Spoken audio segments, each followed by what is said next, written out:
Sud Radio, 20h-22h, mettez vos chansons avant d'entrer.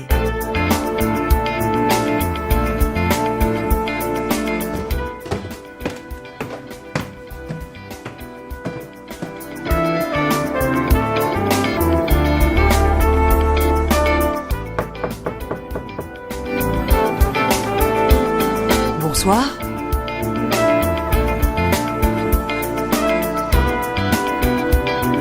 Mettez vos chansons avant d'entrer. Pierre Bellemare, bonsoir.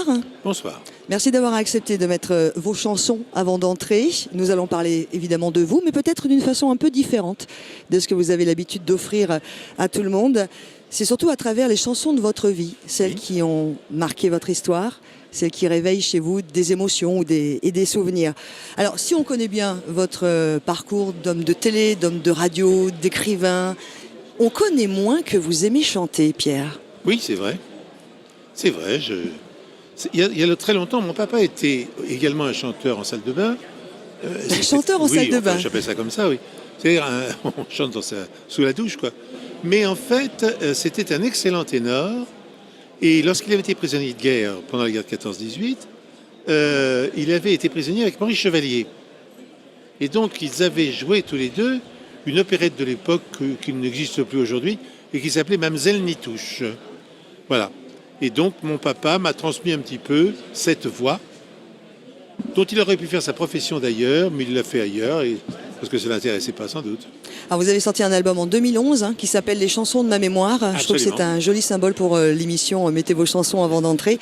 Et d'ailleurs, on aura le plaisir de vous entendre chanter. Et vous chantez plutôt juste et plutôt joliment dans notre émission Mettez vos chansons avant d'entrer d'ici quelques instants. Quelle est, Pierre, la chanson qui ce matin vous a mis de bonne humeur, que vous avez aimé écouter? Oui, c'était pas une chanson, c'était une œuvre classique, mais qui est devenue très populaire, alors qu'à l'époque, elle a véritablement révolutionné le monde. C'est le Sacre du printemps de Stravinsky, qui, comme on le sait, a été créé juste avant la guerre de 14 et a déclenché à l'époque de sa création une véritable révolte des spectateurs, parce qu'ils ne comprenaient pas du tout cette musique, qui petit à petit, et même très vite, je dirais, est devenue, après la guerre de 14, dans les années 20, et bien entendu aujourd'hui, une musique presque classique et qui a notamment été illustrée par Walt Disney, je le rappelle, dans un merveilleux dessin animé qui s'appelait Fantasia.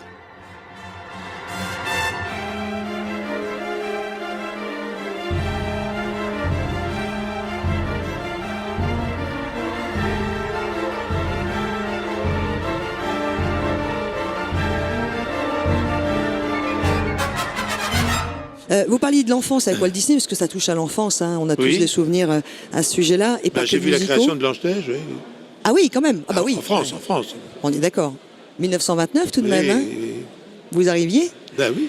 L'enfance d'ailleurs, quelle est la chanson qui marque votre enfance, dont vous vous souvenez? Alors la chanson, par contre, c'est une chanson qui s'intitule Bye Bye, qui est une chanson finalement très, très triste, c'est vraiment le contraire d'une chanson gay. Mais ma maman chantait cette chanson, et à partir de ce moment-là, les paroles me sont entrées dans la tête et n'en sont plus sorties. Et donc, je l'ai choisie d'ailleurs dans mon disque pour ouvrir presque le disque. Non, pour le conclure, pardon. Pour le conclure, exactement. Paroles de Rosemonde Gérard, qui était la veuve d'Edmond Rostand, pour Bye Bye, une musique de Tierko Richard, qui a d'ailleurs été interprétée dans Tierko Richepin. Richepin, pardon, oui, j'ai dit Richepin. Qui était interprétée d'ailleurs à l'époque où votre maman la reprenait, la chantait par Lise Gotti. Absolument. Vous vous souvenez de Lise Gotti, qui est décédée il y a 94, je crois. Pas très longtemps, oui. Du côté du Sud, on écoute Bye Bye par Pierre Bellemare. Tout d'abord, ce sont des images, des jeux, des rondes, des chansons. On a 10 ans, ce n'est que l'âge de bien apprendre ses leçons. C'est des dates éphémères, des noms de rois, des mots latins. Bye Bye, repris par Pierre Bellemare dans cet album Les chansons de ma mémoire, où l'on vous retrouve. Alors vous le disiez juste avant, Pierre, c'est une chanson que vous chantez votre maman souvent. Absolument. Qui est décédée, vous n'aviez que 17 ans.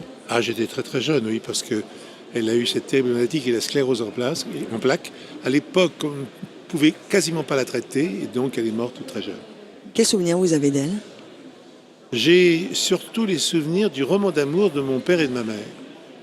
parce que ce sont deux personnes qui se sont littéralement adorées toute leur vie, sans que rien ne vienne rentrer dans l'habitude, en quelque sorte. Pour vous donner un exemple, mon père travaillait essentiellement en province, il était parti quasiment 5 jours par semaine, et quand il rentrait à Paris, il téléphonait à sa femme, il disait « Tiens, je te donne rendez-vous à l'opéra, telle heure ». Il arrivait à l'opéra, comme un amoureux qui va rencontrer son amoureuse, et ils allaient dans un hôtel faire l'amour, tranquillement, comme ça, bon, comme si ils s'étaient rendez-vous, comme de tous jeunes amoureux. Et ça après 20 ans de mariage. Quoi, jusqu'au bout. Merveilleux. Les souvenirs que vous avez d'elle vis-à-vis de vous, en tant qu'enfant? Une maman plutôt aimante? Oh, plutôt... tout à fait. Je n'ai malheureusement que des photographies, puisque la radio et tout ça, ça existait, mais on n'avait pas d'enregistreur, on n'avait rien.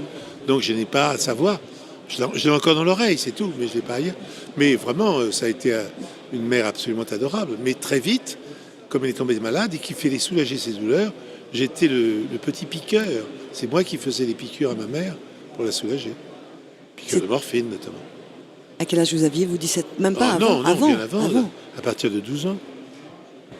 Qui vous avez formé à ça? Comment? J'ai regardé comment on faisait. Ça doit être dur quand même. C'est très dur. C'est très très dur. Il n'y a rien de plus dur. Je dirais que j'ai eu une enfance heureuse parce que mes parents étaient merveilleux, mais en même temps terrible parce que j'ai perdu une première sœur, après ça j'ai perdu ma mère, et j'ai perdu mon père finalement très jeune aussi. J'avais 35 ans quand il a disparu, donc vous voyez, tout ça s'est passé, hélas, dans la toute première partie de ma vie. Vous étiez en colère à ce moment-là sur l'existence ou non, ça faisait partie des... Non.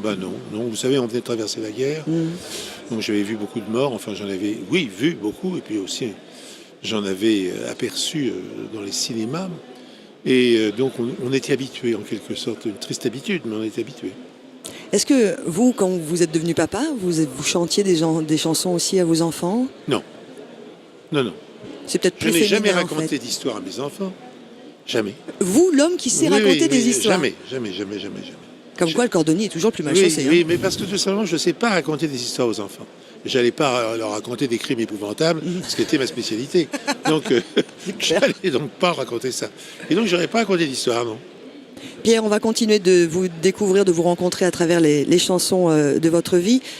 On a un tout petit peu évoqué cette période de la guerre. On va y revenir car vous avez aussi choisi des chansons qui en font partie de la guerre, et pas que de 39-45, mais également on évoquera votre livre Histoire secrète des 44 photos qui ont bouleversé le monde. C'est aux éditions Flammarion et c'est dans quelques instants sur Sud Radio. Mettez vos chansons avant d'entrer.